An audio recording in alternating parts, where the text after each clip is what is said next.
ముందు నుంచి అందరూ భయపడుతున్నట్లే వాణిజ్య యుద్ధానికి తెరలేసింది. అమెరికా చైనా మరోసారి వాణిజ్య యుద్ధానికి దిగాయి. అమెరికా అధ్యక్షుడు డొనాల్డ్ ట్రంప్ విధించిన సుంకాలకు చైనా ప్రతీకార చర్యలకు దిగింది. అమెరికా సుంకాల అమల్లోకి వచ్చే సమయంలో డ్రాగన్ టారిఫ్లతో విరుచుకుపడింది. ఈ వాణిజ్య యుద్దం ప్రపంచవ్యాప్తంగా ప్రతికూల ప్రభావాలు చూపే ముప్పుందని ఆర్థిక నిపుణులు అంచనా వేస్తున్నారు.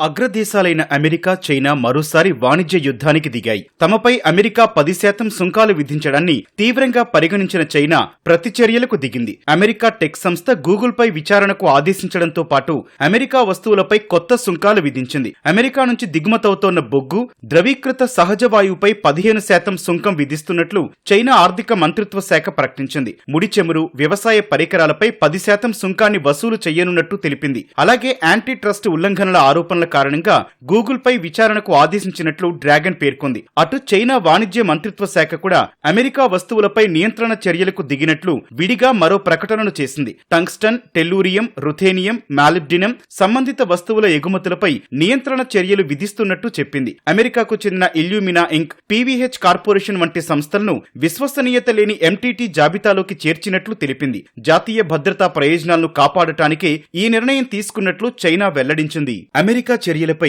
ప్రపంచ వాణిజ్య సంస్థ WTOలో ఫిర్యాదు చేసినట్లు చైనా వాణిజ్య మంత్రిత్వ శాఖ మండిపడింది.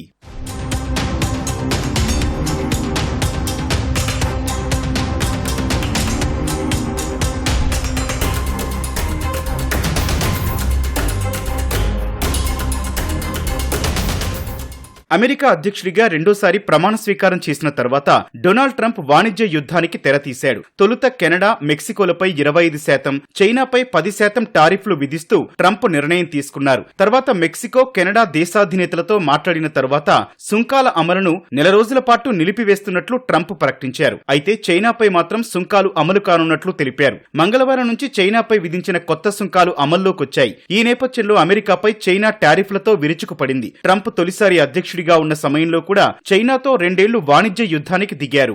అటు అమెరికా టారిఫ్లు విధించడంపై స్పందించిన ఐరాసలోని చైనా శాశ్వత అధికార ప్రతినిధి ఫూ కాంగ్ ట్రంప్ తీసుకున్న నిర్ణయాన్ని వ్యతిరేకిస్తున్నట్లు చెప్పారు. వాణిజ్య యుద్ధంలో విజేతలు ఉండాలని అమెరికాకు హితవు పలికారు. ప్రపంచ వాణిజ్య సంస్థ WTO నిబంధనలను అమెరికా ఉల్లంఘించిందని ఆరోపించారు. ఈ సుంకాలు అమెరికాకు ఏమాత్రం లాభదాయకంగా ఉండదన్నారు. అమెరికా తన సొంత సమస్యలను పరిష్కరించుకోవాలని సూచించారు.